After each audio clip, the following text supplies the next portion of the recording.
I never thought a school bus ride could change my life, until that morning. The chill of early daylight drifted through the cracked window of the old yellow bus, and I could feel my heart beating faster, though I didn't understand why. There was something different about today, something hidden in the quiet hum of the engine and the gentle rumble over the pavement. I gripped the worn edge of my seat, waiting for the moment that would shift everything. And then he appeared at the front, familiar yet distant, like a half-forgotten memory wrapped in warmth. My chest tightened as he cleared his throat and met my eyes in the rearview mirror. I couldn't look away. My breath hitched. A pause. The world felt small, fragile, like it held its breath with me. Every morning before that moment had been the same. I climbed aboard, nodded a quick hello to the other kids, and took my usual seat halfway up, where I could watch the road and drift into my thoughts, well, until that morning. He wasn't just the driver anymore. He had become someone threaded into every quiet corner of my mind. The bus windows reflected sunlight, making his eyes sparkle just enough for me to notice, even from a distance. That little spark settled deep in my chest. I tried to blink it away, tried to deny the softness spreading inside me, but it clung to every breath that I remember how the bus smelled that day, rubber from tires, a hint of coffee, and something else I couldn't name. Hope. Longing. Maybe. Every time he spoke into the intercom, his voice brushed across me, soft, steady, like a gentle wave that rolled through my body and left me trembling. I found myself hanging on every word, wondering if he knew how much his tone made me ache. It was a whisper louder in my heart than any shout. Then came the moment that sent my world spinning, a pause in his voice, just before he spoke the familiar announcement, "All right, kids, ride safe today." That silence felt like a breath held too long. I leaned forward, eyes fixed on the reflection of his face in the mirror, those kind eyes framed by laugh lines I hadn't noticed before. My heart raced. I watched his fingers tap gently on the steering wheel. They looked strong, yet gentle, like they could hold me, like they might. My stomach tumbled, mind flooded with questions I didn't dare utter. Who is he? What is he thinking on these mornings? And more dangerously, what could this feeling be? Music drifted in from outside, just the passing hum of the street, but inside me, there was music too. A single chord strummed deep in my chest, jangling hope and a whisper of fear. I caught my reflection in the glass behind him, wide-eyed, heart pounding, an odd smile teasing my lips. My cheeks warmed, and I looked away, only to find his glance, swift, hidden in the mirror, but there. His eyes flickered toward me for a heart-sure second, and then the bus rumbled forward, picking up speed. That moment, small, suspended in time, lined my thoughts for days. Every twist in the road after that felt laced with new meaning. When the bus went over a bump, I yelped inside, not from surprise, but something deeper. I realized I wanted more than just a ride. I needed to know him. To know the sound of his laughter, the way he smiled when he thought no one was watching. I clutched my bag tighter, breath shallow, as if my heartbeat were the only thing anchoring me to reality, and then, the moment that shattered the quiet, I felt it. Something shifting inside me, not like falling, but like waking. I didn't resist, even though I should have. Because in that moment I felt alive. And that, maybe, scared me more than anything else. The next morning came too quickly, as if the night had been trimmed short just to bring me back to that bus. I didn't sleep much. My mind kept looping the way his eyes had caught mine in the mirror, the way my chest had tightened like something fragile was about to break open. The air outside was cold enough to sting my skin, but my thoughts were warm and restless. I told myself it was nothing, that it was silly, but each step toward the bus stop felt heavier, fuller, like I was carrying a secret I didn't yet understand. When the bus finally appeared at the corner, the growl of the engine sent a shiver through me. The yellow body reflected the pale morning light, and the doors creaked open with a sound I'd heard 1,000 times before but now seemed different, welcoming in a way that made my pulse skip. He sat in the driver's seat, hands relaxed on the wheel, eyes scanning the road until they found me. For a moment, they stayed there, steady, calm, but with something in them I couldn't name. I climbed the steps slowly, almost afraid the spell might break if I moved too fast.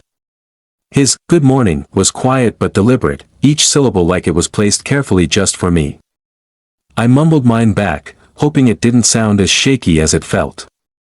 I took my usual seat, but the usual comfort wasn't there. I was too aware of him. Of the way his shoulders shifted when he turned the wheel. Of the faint hum in his throat when the ride was silent. My mind filled with small questions.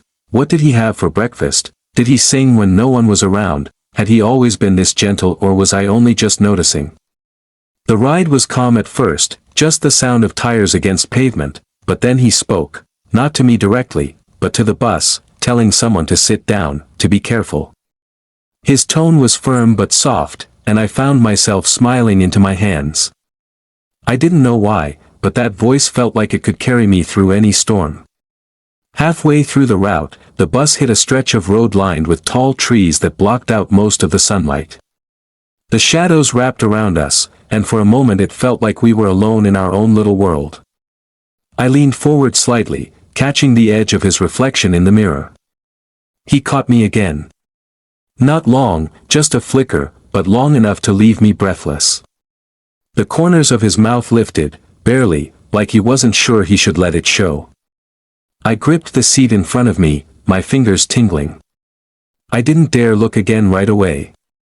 Instead, I watched the light dance on the glass as the bus emerged from the trees. The world outside was moving, but inside, I felt frozen in place. When we reached the school, the ride felt like it had passed in seconds. I lingered a bit longer than usual before stepping off, my eyes searching for some final glance, some silent word. He didn't say anything this time, but as I walked down the steps, I felt it, that subtle shift in the air between us, quiet but undeniable. My feet touched the ground, but my thoughts stayed behind, still sitting halfway up that bus, still watching the way his hands rested on the wheel.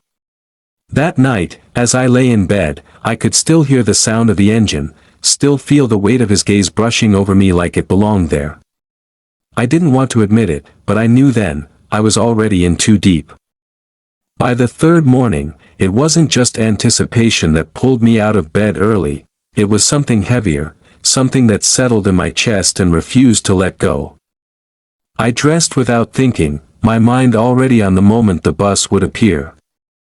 The sky was still dim, streaked with the pale colors of dawn, and the cold air felt sharper than before, waking me fully as I walked toward the stop. Every step seemed to echo in my head with one thought: I would see him again.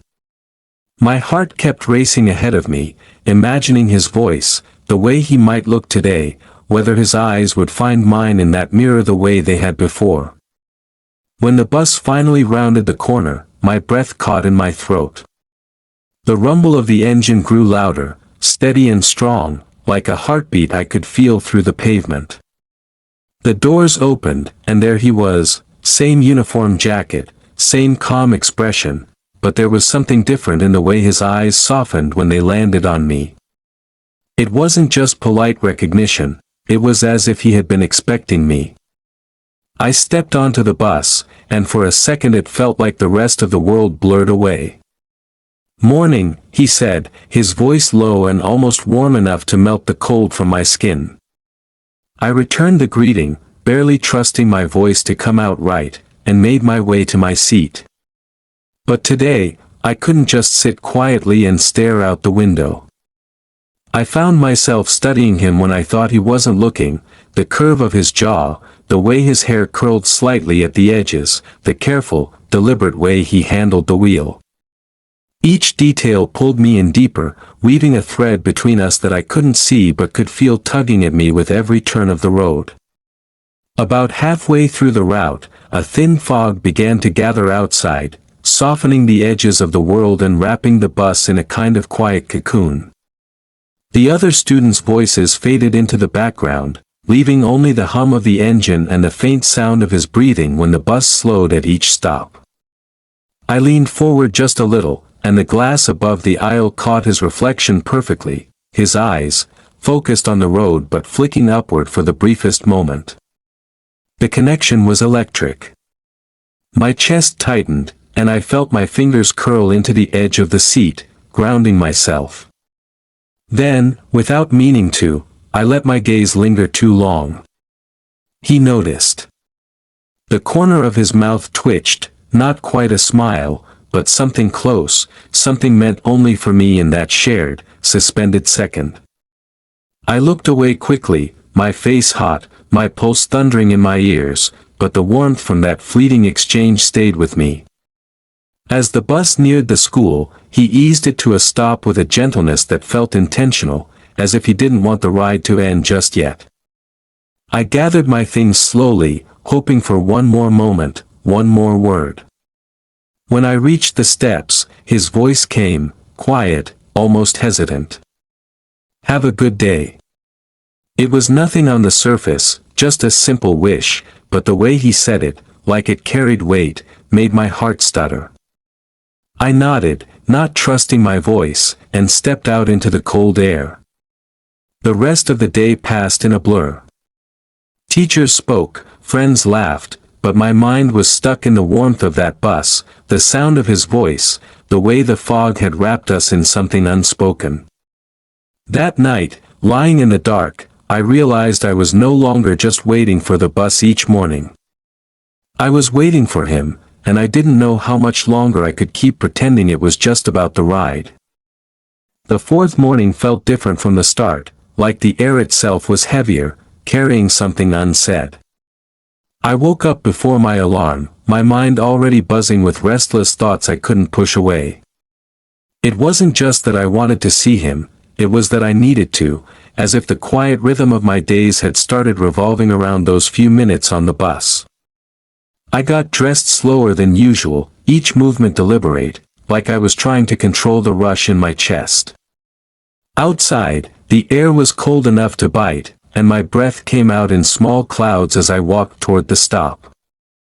The street was empty except for the familiar rumble in the distance, growing louder, pulling me closer with each heartbeat. When the bus finally turned the corner, its headlights cutting through the pale morning, I felt that same pull I'd been feeling for days, but stronger, almost magnetic. The doors hissed open, and there he was, leaning slightly to one side, his hands relaxed on the wheel. His eyes found mine instantly, and the faintest smile brushed his lips before disappearing as quickly as it came. I stepped inside, my fingers grazing the cold metal railing, and murmured a morning that sounded softer than I intended. His voice came back, low and steady, carrying an undertone that made my skin prickle. I took my seat, the same one as always, but today my body felt restless, my gaze wandering to the mirror without meaning to. He was already looking. Not a long stare, just a quick flicker of connection, but it was enough to leave a warmth lingering in my chest. The ride started as it always did, the bus weaving through quiet streets, picking up students, the hum of the engine filling the silences between stops. But there was something in the air this time, something I couldn't name, like the space between us was charged. The sun hadn't fully risen yet, and the dim light spilling through the windows gave everything a softer edge. I found myself memorizing the way his shoulders moved as he turned the wheel, the subtle shifts in his posture when the bus slowed, the quiet hum of his breathing that somehow reached me over the distance. Halfway through the route, we hit a long stretch with no stops, just the road ahead and a faint golden glow breaking through the horizon. It felt like the world outside had paused, leaving only the two of us moving forward together. My eyes drifted to the mirror again, and this time, he didn't look away right away. There was a pause, long enough for my heart to pound in my ears, long enough for me to wonder if he could see every thought in my head. Then he smiled. Small, subtle, but real. My breath caught, and I looked down quickly, staring at the fabric of my backpack like it could steady me. When I dared to glance up again, he was focused on the road, but I could still feel the trace of that moment, like an invisible thread connecting us across the length of the bus. As we neared the school, I didn't want the ride to end. I gathered my things slowly, dragging my feet down the aisle until I stood at the front, close enough to notice the faint scent of coffee clinging to him. He glanced at me, his voice quiet but certain when he said, "Take care." 2 simple words, but they sank into me like they carried a meaning only we understood. I stepped off into the morning chill, but the warmth from his voice stayed with me, wrapping around my thoughts for the rest of the day. That night, I replayed it all in my head, the looks, the pauses, the way the air seemed to shift between us, and I realized with a kind of nervous certainty that this wasn't just passing curiosity anymore.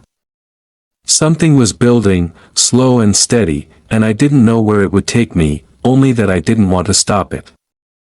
By the 5th morning, the pull toward him was no longer quiet. It was loud in my chest, like a steady drumbeat I couldn't shut off. I woke before the first trace of dawn, lying in the dark with my thoughts looping endlessly around the same things, his voice, his eyes in the mirror, the way even the smallest glance from him felt like it could unravel me. The air in my room was cold, but my skin was already warm with anticipation. Every movement felt deliberate as I got ready, almost like preparing for something important, though I kept telling myself it was just another bus ride. The streets were still empty when I stepped outside, my breath forming small clouds in the pale light of early morning. I could hear the faint hum of the bus long before I saw it, and that sound alone sent a rush of heat through me. When it finally appeared, the headlights caught in the lingering fog, and for a moment, it looked almost unreal, like something out of a dream I hadn't quite woken from. The doors opened with their familiar hiss, and there he was, leaning just slightly forward, his eyes finding me with ease. His "morning" came softer this time, almost like he was testing the word on his tongue, and I answered with a small smile I couldn't hold back. I made my way to my seat, but the usual space between us felt smaller somehow, as though the air itself was closing in. The ride began as always, the low rumble of the engine beneath us, the gentle sway of the bus as it took each turn, but my focus wasn't on the road or the other voices around me, it was entirely on him. I noticed things I hadn't before, the way his fingers tapped lightly on the wheel in rhythm with some song only he could hear, the way he leaned slightly into the curves of the road, the faint crease that appeared between his brows when he slowed at an intersection. At one point, as the bus passed through a narrow street lined with bare winter trees, I caught him looking in the mirror again. Not just a glance, he held it this time, and my chest tightened under the weight of it. There was no smile, no quick flicker of expression to hide behind. Just that steady, unreadable gaze that made my pulse race faster than the bus could move. I forced myself to look away, pretending to adjust my bag, but the warmth from that connection stayed heavy in my chest. A few stops later, something unexpected happened. As the last of the younger kids climbed aboard, the aisle was briefly empty, and I felt his eyes on me again. Then, in a low voice that barely carried over the engine, he said, "Cold this morning, isn't it?" It was nothing special on the surface, but the fact that he spoke to me directly, outside of the usual greetings, made my stomach flip. I answered softly, telling him it was freezing, my breath catching just slightly as I spoke. He gave a small nod, the kind you give when you're listening but also holding back something else. The bus rolled on, but the moment didn't fade. When we reached the school, I lingered again, letting the line of students clear before I made my way to the front. As I stepped down, his hand shifted on the wheel, fingers brushing over the leather in a slow, absent motion. He didn't look at me this time when he said, "See you tomorrow," but the way the words came out, low, almost careful, made me certain he meant more than just another routine ride. I walked away into the crisp air with my heart pounding so hard I could hear it in my ears, every step feeling like I was carrying a secret no one else could see. That night, as I lay in bed replaying every detail, I realized something that made my chest ache. I was no longer just noticing him. I was hoping for him. And that hope was starting to feel dangerous. By the sixth morning, I had stopped pretending this was just a coincidence of glances and small talk. I woke up before the alarm again, staring at the ceiling while the quiet dark of my room pressed in around me. My mind was already there, on that bus, tracing over every moment from the day before until it almost felt like I'd lived it twice. I moved slowly as I got ready, as if I was trying to steady the restless current running through me. My hands lingered on the buttons of my coat, my scarf, anything to keep me from rushing to the stop too early. But even then, I was there before anyone else, the air crisp enough to sting my cheeks. The street was still, except for the faint, distant hum that made my pulse quicken. The bus appeared through the thin veil of morning mist, its headlights washing over me in a soft, golden glow. I stepped inside, and there he was, the familiar presence in the driver's seat, his eyes finding mine with a quiet certainty. His "morning" was a little lower today, almost drawn out, like he wasn't in a hurry to let it go. I answered, my voice catching just slightly, and I took my seat, but something about the space between us felt charged, thicker, warmer. The engine hummed beneath us as the bus pulled away, and my eyes kept drifting to the mirror, catching small glimpses of him. The angle let me see the way his jaw tensed slightly when he concentrated, the faint shadow of stubble along his chin, the curve of his mouth when he pressed his lips together in thought. Every little detail seemed magnified, like the world had slowed down just enough for me to notice things I wasn't supposed to. Halfway through the route, the bus hit a quiet stretch of road where the early light filtered in through the windows in soft bands. The other voices on the bus had faded into the background, replaced by the steady rhythm of tires on pavement. I felt it before I saw it, his gaze in the mirror again, longer this time, not searching but holding. My breath caught, and I couldn't look away, even though my chest tightened with the weight of the moment. It was as if we were speaking without words, something silent passing between us that neither of us dared to name. Then, as the road curved, his voice came, low enough that I almost thought I'd imagined it. "You're quiet today." It was simple, but the way he said it, soft, careful, like he was feeling out the edges of something, made my heart thud in my ears. I told him I was just tired, but my voice didn't sound like my own. He gave a small nod, his eyes flicking back to the road, but the line of his shoulders told me he'd noticed more than I wanted him to. The rest of the ride passed in a haze. I couldn't stop thinking about the way his voice had reached me, how it had felt personal in a way no one else on the bus would notice. When we pulled up to the school, I stayed seated until the last possible moment. The other students hurried past me, their chatter fading as they spilled out into the cold morning. I walked slowly to the front, my steps heavy but deliberate. He glanced at me, not a quick flicker this time, but steady, almost searching, and said, "Stay warm today."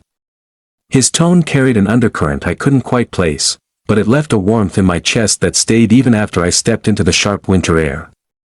I walked toward the building with my head down, but inside, my thoughts were anything but low.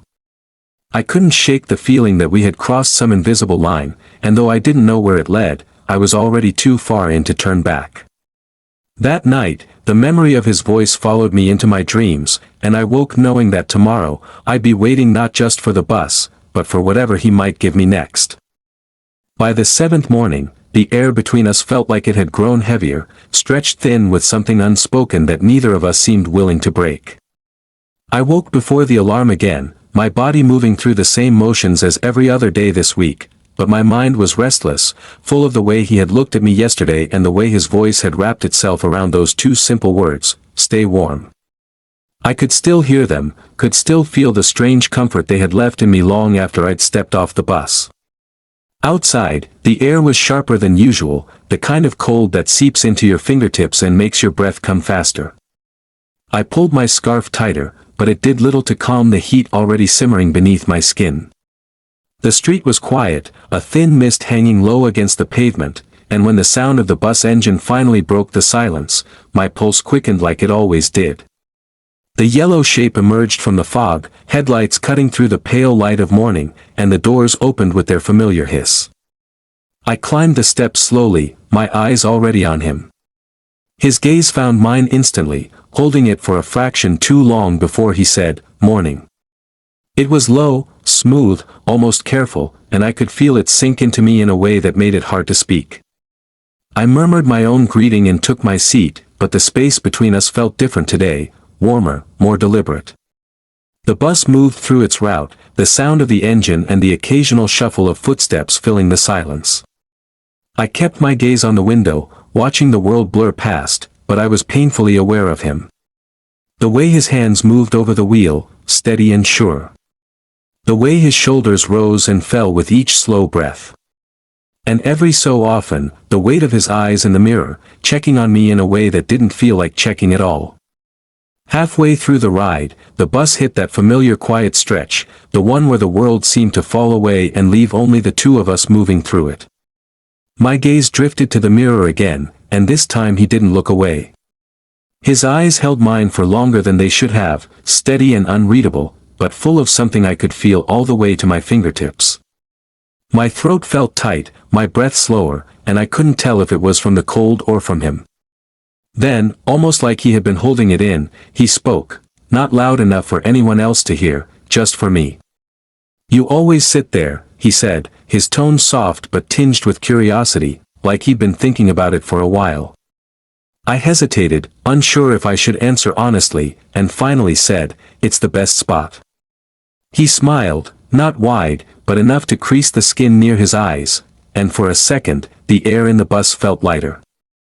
I could have sworn I saw something shift in his expression, but it was gone before I could name it. As we approached the school, I found myself wishing the ride would stretch just a little longer. The other students filed out quickly when we stopped, leaving me to walk toward the front alone. My steps slowed as I reached him, my eyes catching on the way his fingers rested against the wheel, relaxed but ready. He glanced at me one last time, his voice low when he said, "See you tomorrow." 3 words, ordinary to anyone else, but they lingered in the air like a promise. I stepped down into the cold, the echo of his gaze following me all the way to the doors of the building. All day, I carried that moment with me, the weight of his eyes, the quiet shape of his smile, and when night came, I knew with absolute certainty that whatever was happening between us had moved past chance. It was building, slowly and quietly, and tomorrow, something inside me told me it might not be as quiet anymore. The 8th morning arrived with a different kind of energy, the kind that sits deep in your chest and refuses to let you breathe evenly.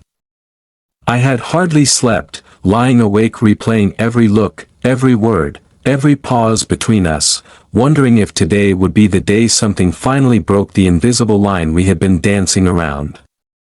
The sky outside my window was a muted gray, heavy with clouds, and the air felt thick, almost like it was holding its own breath. I moved through my routine in a haze, my hands clumsy as I buttoned my coat, my mind far ahead of me, already sitting on that bus. The street was empty when I arrived at the stop, but the sound of the engine came sooner than I expected, low and steady, growing louder until the familiar yellow shape emerged through the morning gloom. The doors opened, and there he was, eyes already on me before I'd even taken the first step inside. His morning was softer than usual, almost like it was meant to be shared, not spoken. I returned it quietly, holding his gaze for a moment longer than I should have before walking to my seat. The air in the bus felt different, heavier, as though every mile ahead carried something waiting to happen. The ride began the same as always, the hum of the engine filling the spaces between voices, but I could feel his presence more sharply than ever. My eyes kept drifting to the mirror, catching glimpses of him, the line of his jaw, the calm focus in his expression, the subtle shift of his hands on the wheel. It was halfway through the route when the world seemed to narrow to just the two of us. A patch of light broke through the clouds, spilling across the aisle, and for a moment it felt like time slowed. His eyes met mine in the mirror, and this time there was no quick glance away. He held it, steady and unguarded, until I felt my pulse pounding so hard it was all I could hear. Then, in a voice just low enough to reach me and no one else, he said, "You know I notice you." The words hit me like a jolt, and for a second I couldn't move, couldn't even breathe. My fingers tightened around the edge of the seat, and I searched his reflection for some hint of what he meant, but all I saw was that same steady gaze, calm on the surface but carrying something deeper. I didn't trust my voice, so I only gave the smallest nod, hoping it was enough. The rest of the ride passed in a kind of suspended silence. Every turn, every slow stop felt loaded, like each moment could spill over into something more. When we finally pulled up to the school, I stayed seated until the last student had stepped off. My heart was hammering in my chest as I walked toward the front, the air between us charged and unsteady. He didn't look at me right away, his hand still resting on the wheel, but when he did, it was with an expression I hadn't seen before, something open, something almost vulnerable. "Take care of yourself," he said, the words low, deliberate, as if he was giving me more than just a casual goodbye. I stepped down onto the pavement, the cold air rushing against my face, but the warmth from his voice clung to me. I didn't look back, though every part of me wanted to. All day, I felt the weight of that morning, the look in his eyes, the way his words had settled into my chest, and I knew something had shifted. Whatever was between us wasn't just glances and quiet moments anymore. It was real, it was alive, and it was something I could no longer pretend I didn't feel. That night, as I lay in bed, the sound of the engine and the shape of his voice echoed through me, and I realized that tomorrow, I wouldn't just be riding the bus. I would be stepping back into something that had already begun to change me. If this story pulled you in and made your heart race, don't forget to hit that like button and subscribe for more stories that will keep you hooked until the very last word. Share this with someone who loves emotional, slow burn romance and leave a comment telling me what part of this journey stayed with you the most. Your support means everything and helps me bring you more stories like this every week. Turn on notifications so you never miss the next chapter in love, longing, and connection.